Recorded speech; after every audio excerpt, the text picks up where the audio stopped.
You see on this introduction up here, this is what we're going to try to relate to you over the short period of time that we have. One is, why intervene at the front end of the system? Why should we do that? What is the importance of allocating resources to the early intervention programs for local criminal justice stakeholders? What is the importance of early intervention programs to the participants and the greater community? I've been a judge for about 20 years, and I had the opportunity to work in the early intervention program and that team. And I've been in almost every court in our system. I've sent people to prison with no chance of parole. I've been out in children's court. No other place that I've been gives me the opportunity as a judicial officer to work with a team that is vested on not necessarily the punishment phase, which is sometimes, folks, necessary, but how do we support positive change for the people in the system? How do we give them a better chance to be successful in life?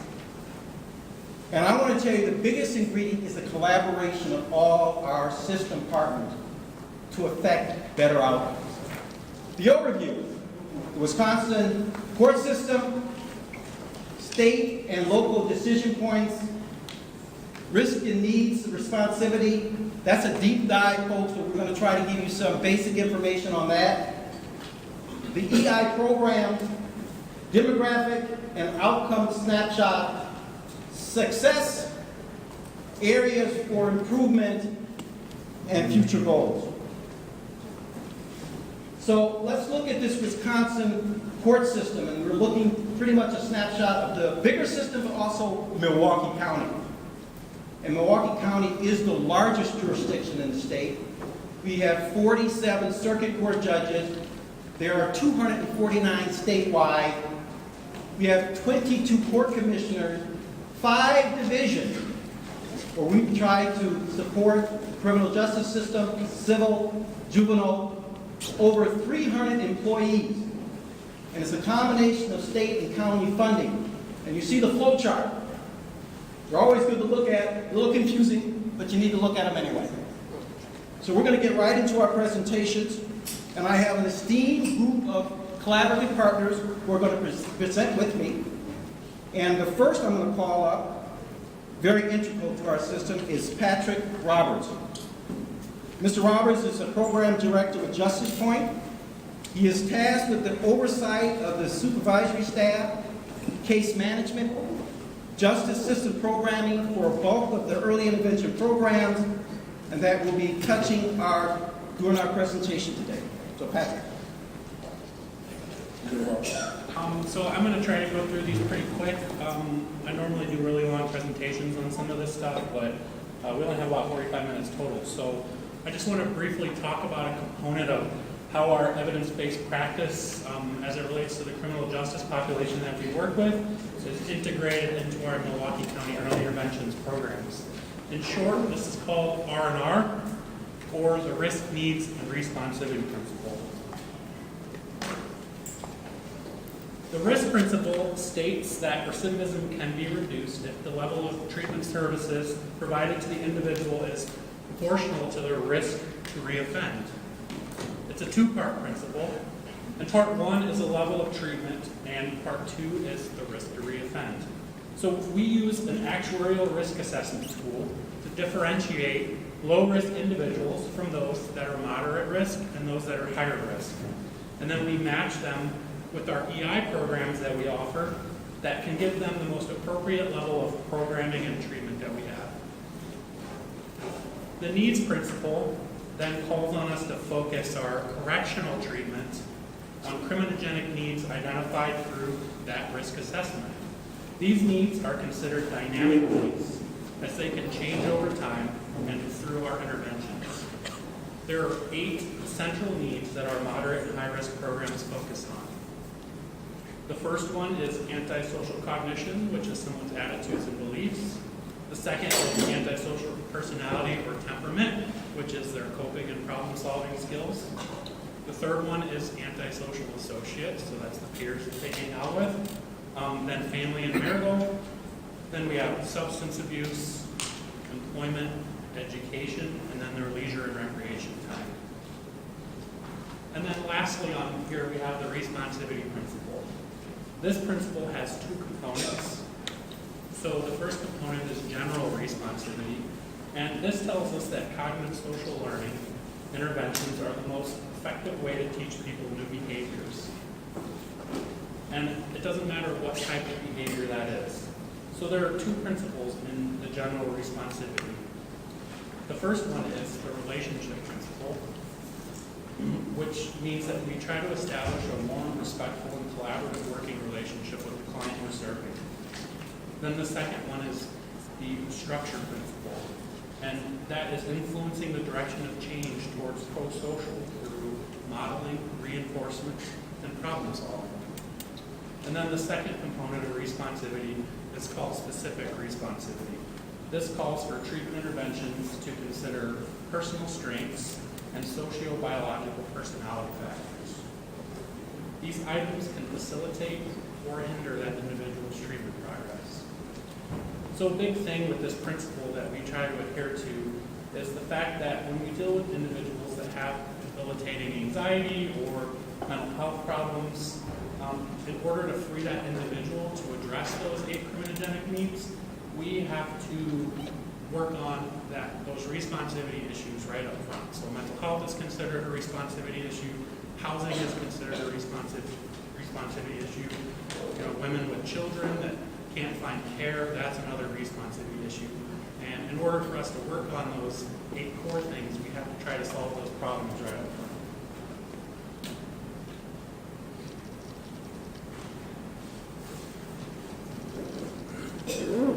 So when we have programs that can adhere to the principles of R&R, we can expect to see a reduction in recidivism for the individuals we are serving. And that's the end goal for our early interventions programs. This slide just shows a general analysis of the low, moderate, and high-risk individuals in low, moderate, and high-risk types of supervision programs and their general risk of recidivating. So you can see by looking up here that if someone is low risk and they're in low risk programming, then there's about a 10% chance that they could get arrested again in the future. If you put someone that's low risk and high risk programming, you increase that likelihood that they will recidivate. So we try very hard not to have low risk people in our moderate and high risk programs. And then the same with our moderate risk individuals. We really get the biggest bang for our buck in applying these principles to our moderate and high risk individuals and the programming that we do. And this is where we can really see reductions in recidivism for individuals. Patrick knows this like the back of his hand. We can come back into a deeper dive, but the bottom line is this research has helped us augment what we already do, try to make good decisions, and use the information we have to affect better outcomes. So it's hugely important. Our next speaker is Tony White, Assistant District Attorney for Milwaukee County. He's been an Assistant District Attorney for over 13 years, and he has spent the last 5 years as an early intervention prosecutor. Tony. My name is Tony White. I work on behalf of John Chisholm, the District Attorney for Milwaukee County. The early intervention program is the team I'm part of. Jeff Altenberg is the deputy. He's the one that has kind of helped spearhead our early intervention program. And what I do as an assistant district attorney in the early intervention program is I try to identify individuals who come into the system and sort of streamline them and funnel them into our early intervention program. I do that on the front end as cases come in, ideally before they're charged. I work with Assistant District Attorney Brittany Grayson. She also tries to identify cases. And as Patrick said, we're looking at individuals and their risk scores. And when these scores come in, as you can see, we kind of have what we call a continuum of programs. And what these programs are, these are the programs that allow us to treat these individuals and find out how can we help them so they don't come back into the system. As you can see, there are different numbers on there, and I don't want to give you all the details about what these numbers mean and how they're calculated, but that is something that we work with Justice Point. They give us these scores, and they help us to make a more informed decision about an individual. As the judge said, a lot of times, we have a certain history in us, and we look at someone and we're like, oh, this is a low-risk person, this is a high-risk person. And these numbers help to have us make a more evidence-based decision, where we look at it and we say, hey, this person's low risk given their score. Well, the programs that we have are kind of broken down into diversions, which are for our lowest risk people, deferred prosecution agreements, drug treatment court, a reporting center, dosage probation, and then what we call regular. So when we get an individual who comes into the system, we look at these scores and we decide, hey, what program is most appropriate for this person? The first area that I deal with are what we call diversions. What diversions are is they're essentially a pre-charge agreement between myself or the district attorney and the individual that's being accused of the crime. We reserve these cases for low-risk individuals, and when I say low risk, it's based on the risk assessment score that they get from Justice Point, and they have to meet other criteria. I'm not going to give you the details, but we have certain rules about what cases are appropriate, what cases aren't. And when we enter these agreements, they generally start for 6 months. We can have them go longer if we think it's necessary, and we also will extend them if the person needs more time to complete the diversion agreement. Essentially, a diversion agreement is a very, hands-off approach. These are individuals who think that with this minimal intervention, they can correct their behavior on their own. We'll give them this minimal amount of programming, and hopefully we'll never see them ever again.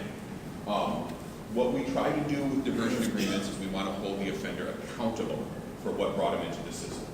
And ways that we hold the person accountable: community service, if they harm somebody, perhaps a letter of apology, make sure they're working or they're in school full time.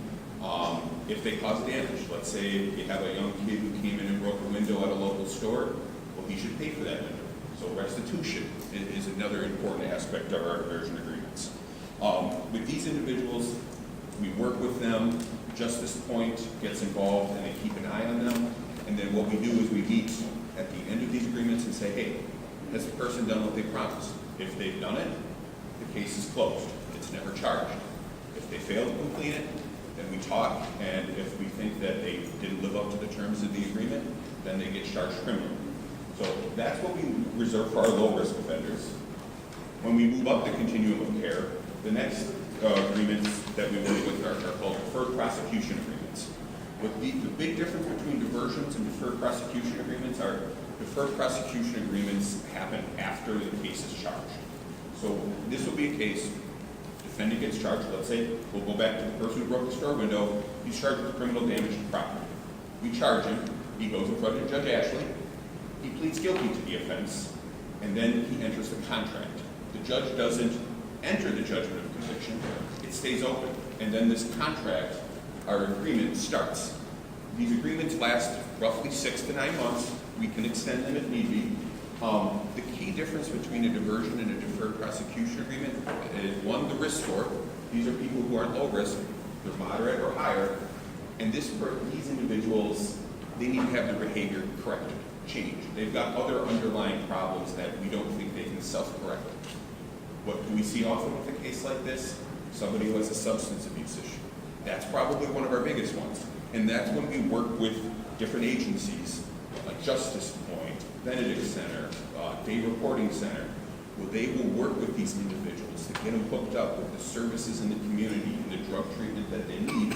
And we'll test, we'll do random drug testing, and we'll see, are they engaging in the behavior that they need to get better. And we will work with these individuals, and with our assessments, we find out what are their biggest needs. And we'll the case manager will hone the programming to address those needs. And ideally, at the end of the agreement, after the 6 months, 9 months, maybe longer, they're clean and sober, they're employed, restitution's been paid. And at the end, Most of the time, in the cases I put together, the case might get dismissed. If the person was charged with a felony, maybe we'll amend it down to a misdemeanor. We don't need any more services, so it becomes maybe a time served conviction. So the goal with the deferred prosecution agreement is to hold the person accountable, get them the services that they need, and the benefit for the defendant is either no conviction or a reduced charge or something so it doesn't harm them in the future. The next thing, I will turn over to the judge again. Let me tell you from a system standpoint, those diversions that Tony talked about, judges, you never see them. Happy day. But more importantly, those folks should never have come in front of me. Wasted resources. They are better served by a diversion where they can take care of the, as Tony pointed out, but they never get in the system. And you know what? We're just doing better for people, our society, and using our resources in a much better way because of diversion. And I do want to give a shout out to our ADA, John Chisholm, because under his leadership, there's an investment in these programs, and without the DA's office, you can't get that to work. All right, our next speaker is Cameron Overton. He is the Milwaukee County Drug Treatment Court Coordinator. He has many years of experience in treatment services in Milwaukee County. So I'm going to be kind of building off of what Tony just said. So if you're thinking about deferred prosecution, this is very similar. However, drug treatment court is the moderate to high risk and high need crimes. So our agreements are 12 to 18 months, and they must have a recommendation of a minimum of 9 months in the House of Corrections straight time. They have to be in Milwaukee County, and they must have an identified substance abuse issue. So that's the difference, I think, between the pro. Oh, thank you. Excellent. Drug treatment court. So similar to what Tony just said, the agreements are crafted with accountability and behavior change recommendations. It's a dosage-based approach, so all programming and case management is determined using risk and needs assessments. Our interventions are used to target and maximize resources and improve outcomes. All of our case management and cognitive behavioral programming, which are some of the requirements of being in drug treatment court, are done by Justice Point. And some of those programmings are thinking for a change, seeking safety, and these programs are programs to help people reorient their patterns of thinking.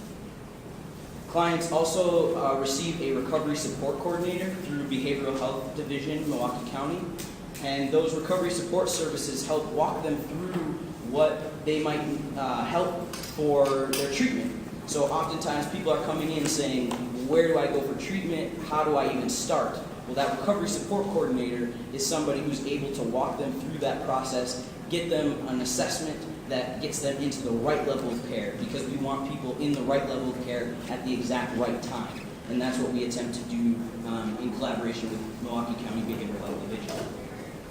So those are some of the criterias, but what is exciting to me about drug treatment court is that collaborative approach that Judge Ashley was talking about, where weekly we sit down and we discuss each person's case. We have the DAs there, we have the public defenders, we have the recovery support coordinators, case managers, the judge. We're all in a room talking, how is this client doing? How are they progressing? What other things might we need to put into place to help them be very successful and finish this agreement? We often talk about which service provider they should be going to. Should they now get engaged with AA, NA, church meetings? Something that I think is exciting, we're talking more about peer support as well. So people who have already been through this process once before and can come in and say, hey, I did it, you can too. And those are programs that we're trying to match people up with. Obviously, if there are things that they need to complete, like restitution, we help them budget and make sure that they're being successful in those things too. So I want to emphasize the collaboration approach that we use at drug treatment court. I think that's what makes us most successful. There's 4 phases to the program, and they start out by being seen by the judge once a week. And as they progress through our program, they see the judge less. But research says that the more you're able to get in front of the judge, the better outcome that we're going to have. And so we want to make sure that they know who to call, they know who they can contact when they are struggling, and we work with them to continue to make those process changes. The next program that I'm going to touch on is the Veterans Treatment Initiative. This is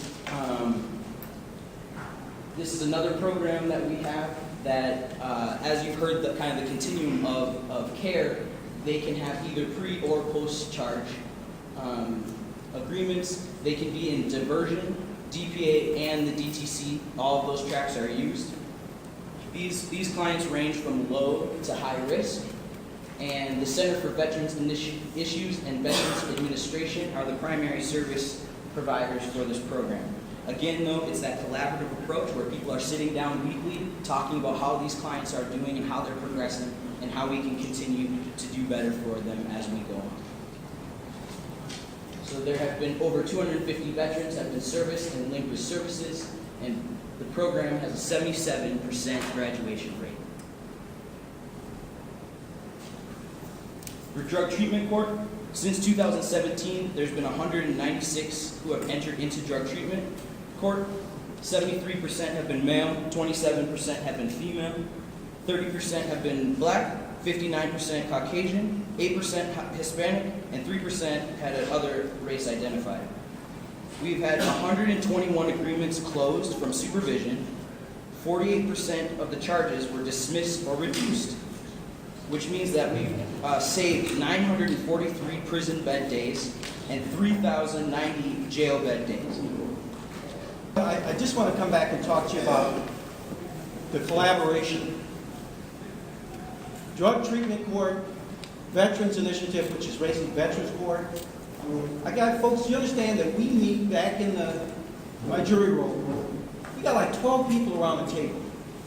And those 12 people around that table are vested in trying to figure out how we can be more effective in changing that person's life in a positive way. And to me, that's where the rubber hits the road. Matter of fact, I had a visitor who comes to a staffing, and he sat there. After the staffing, he came up to me and said, "Why can't we do this with everybody?" And the answer is, if we could, wow. Talk about changing people's behavior and creating better outcomes for families. Because prison and jail is meaningful, but it's no panacea. It's not going to get us out of this. So, our next speaker is Paige Styler, and she is with the State Public Defender's Office. She's a Deputy Regional Attorney Manager. I'm going to talk to you a little bit about data. Data is really important. Obviously, it's extremely important to all of us that that we're reflective of our community, that the individuals who are being charged in our community are also having equal access to all of these programs. So I want to tell you a couple things about the data I'm going to share with you. First is that this data is from 2014. I want you to know we started this program in 2007. It became an evidence-based program in 2010. So there's a lot more people who've been served in our community that are reflective of the data. But I think what we wanted to make sure is that we were actually giving you accurate numbers. And so as we've grown, we've been able to develop a system so that we can actually tell you with some confidence that this is the numbers that we have. So in diversion agreements, and keep in mind diversion as a defense attorney, that is the best deal I can get for a client. That means you are not going to go on CCAP. That means you're not being charged with a crime. It's an agreement, as earlier explained, between myself, my client, and the district attorney, and if you do certain things, that case never is prosecuted. So this is the best thing that I can do. This is for a low-risk individual. So since 2014, we've had 1,391 individuals who've entered into diversions. 67.1% are male, 32.9% have been female, 46.2% have been people who are black, 35% people are white, 13.3 Hispanic people, and 5.5 other races identified.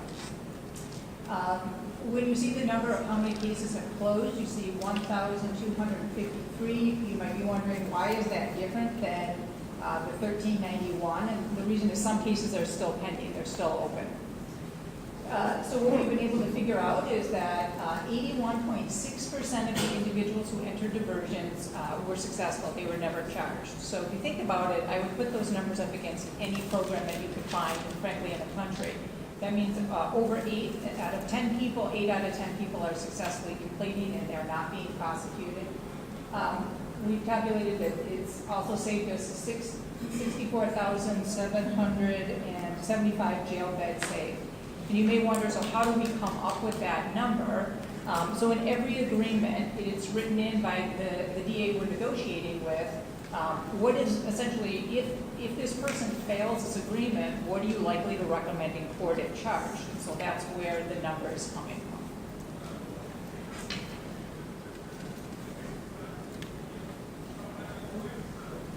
Nope, wrong direction.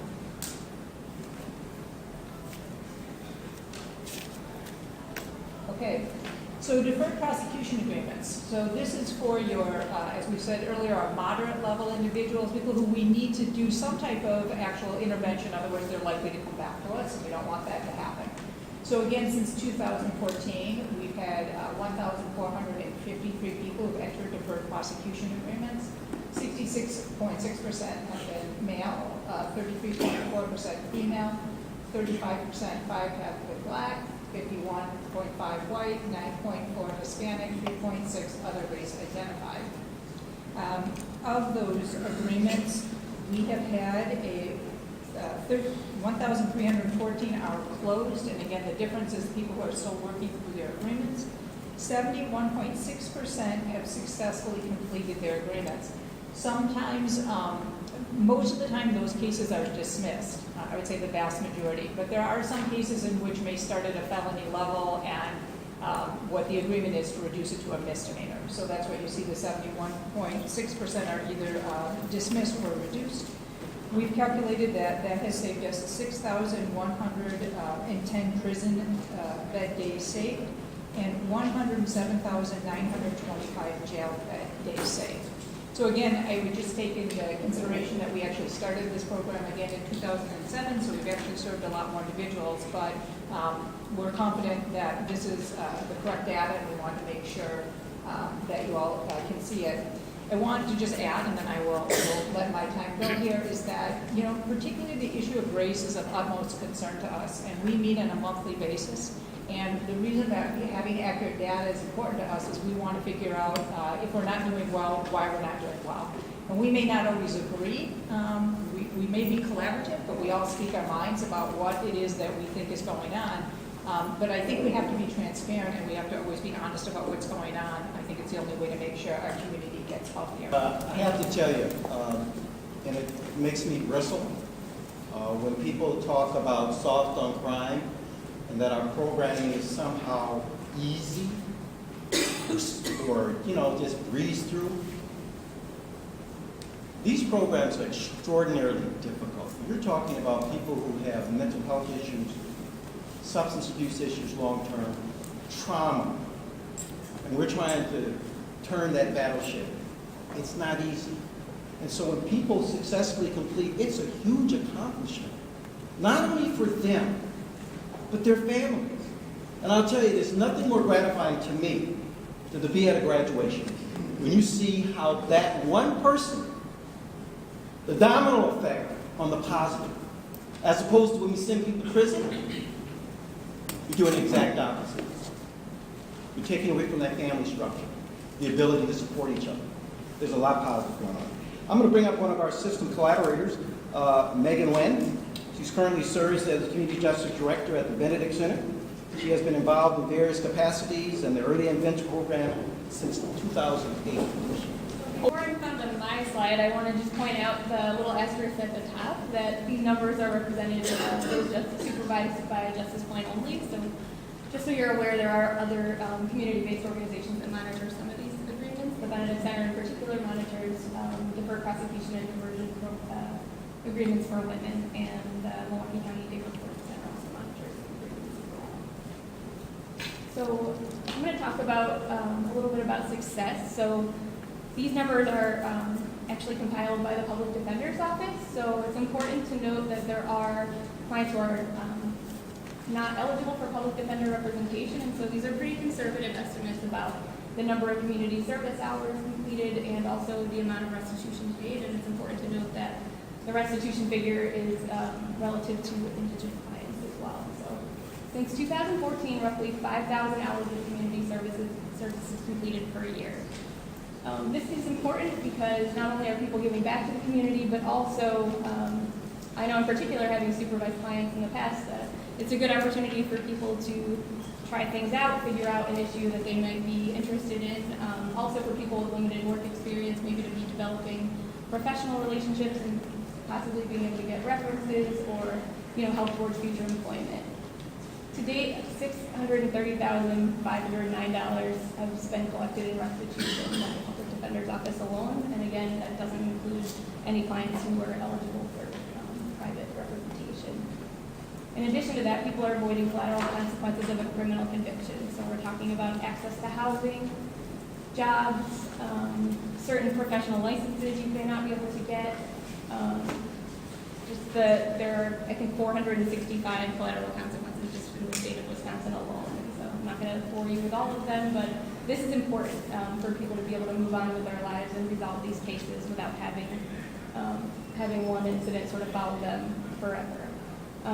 Just as far as keeping families together, a lot of these cases, some people are facing lengthy jail or prison stays, other people are facing relatively short amounts of jail time, and just the cycle in and out of incarceration is incredibly disruptive to families. For mothers, oftentimes the responsibility of caretaking will fall to other family members, and that can create just a financial burden as well as a social burden really for families to absorb that. Also, we all know it's better for families to stay together, for both kids and adults. So, also, clients are being connected to community resources that can support them in the long term.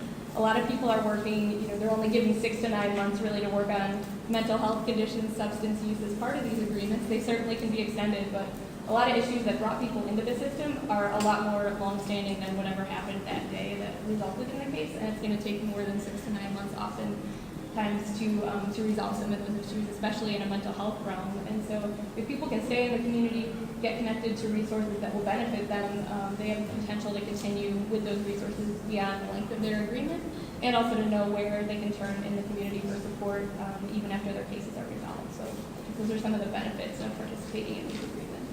Our next presenter, I do want to note Tom Reed here for the Public Defender's Office and Chief Morales with law enforcement, because they're at our table as well.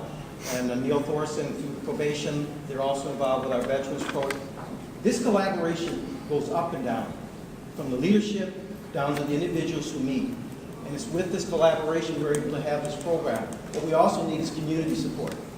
Because every once in a while something goes wrong and people want to throw everything out. We just got to realize that this is a much more effective way to change what's going on in our community. So our next presenter is Stephanie Garbo, and she is a Judicial Operations Manager and oversees the universal screening, pretrial supervision, and the early intervention programs for the court. She's always at the table, and she's the one that makes stuff happen. I get to wrap up this presentation and talk about areas of improvement and our future goals. We've done a lot of good. We recognize we're not perfect, and we're always learning and trying to improve our programs as best as possible. So in all of this since 2014 and even earlier, we've learned from the participants that have gone through the program, from our community stakeholders as well, areas that we can improve in. So those are housing. You'll hear a little bit about some housing changes in a few moments as we transition to the next presentation. Further substance abuse treatment. Cultural competency programs. We recognize that we need to be very aware of the different cultures and the participants that we're serving, and so expanding on the programming opportunities that we have. The racial makeup of the programs, Paige has alluded to this. It's something we discuss on a monthly basis and recognize we need to improve, and we're trying to determine how best to do that. Mental health assessment and treatment, so getting assessments and diagnoses earlier on in the process so we can better align treatment and services to these individuals. One of our big goals we're working on is building a mental health and diversion team. So this would develop experts in each of the agencies along the mental health continuum. So they would work together, they'd be point people in agencies and would be able to help facilitate connection to services, improve communication, and know where to point individuals to get these resources and services. Also mentioned has been to improve and incorporate more certified peer support specialists. We have some, but we could use more, so we're working on expanding that process. And our population of peer support specialists as well.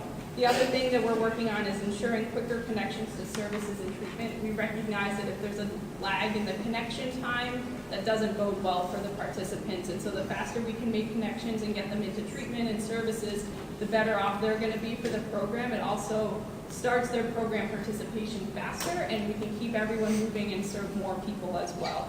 And then the last thing would be enhanced information, and I'll add data sharing as well to this. So we can't make changes to policies and programs based off of anecdotes and stories. We really need to review our data and our information and share information to make the best decisions and changes to improve our programs along the way. You know, I want to thank the council again for the opportunity to be here and to get an opportunity to talk about the EI program and what it means. I do want to give a shout out to my chief judge who's walking in here, Judge Maxine White. And I have to tell you, when I talked about leadership, she's a great leader. She supports these interventions. And without her support and guidance, we wouldn't have what we have. So I really want to thank her for all she does. And I want to give a big round of applause to my presenters. Please thank them.